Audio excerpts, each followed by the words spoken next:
మహబూబ్నగర్ జిల్లా ప్రజలకు నా విజ్ఞప్తి ఒకటే, ఇవాళ మనల్ని కాదని ఎవరికైనా వేస్తే మన జిల్లాకి ఏమైనా ప్రయోజనం ఉందా?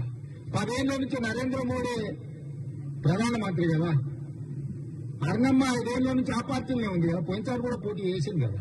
మరి 5 ఏళ్ల మనకి ఏమైనా ఆర్టీఎస్ మొత్తం ఏమన్నా దీపించి కాలువలు దోపించి కర్ణాటక నుంచి నీళ్లు తెచ్చిందా? అంతకంటే ముందు వాళ్ళ ప్రభుత్వమే ఉండే కదా. లేకపోతే మీ ఊర్లో ఏదేంది నీళ్లకు ఇది చేసినాం కదా, తుమ్మిల ప్రాజెక్టుకి ఏమైనా కొట్లాడిందా? ఆర్టీఎస్ ఆయకట్టు కానీ తుమ్మిల ప్రాజెక్టు కానీ ఏమన్నా చేసిందా? మహబూబ్నగర్ జిల్లాకు మోడీతోనే ఏమన్నా ఓ 10,000 కోట్లు ఏమైనా పట్టుకొచ్చిందా? మరి ఆ మొత్తం ప్రధానమంత్రినే జాతీయ ఉపాధ్యక్షురాలు ఉండే డీకే అర్ణమ్మ జాతీయ ఉపాధ్యక్షురాలుగా పాలమూరు రంగారెడ్డి ఎత్తిపోతల పథకానికి జాతీయ హోదా తెచ్చుండొచ్చు కదా. నువ్వు మాత్రం జాతీయ ఉపాధ్యక్షురాలు తెచ్చుకున్నావు, మహబూబ్నగర్ కు పాలమూరు రంగారెడ్డి ఎత్తిపోతలకు మాత్రం జాతీయ హోదా ప్రాజెక్టుకు తీసుకురాలే. 10 పైసలు ఏమన్నా తెచ్చిందా?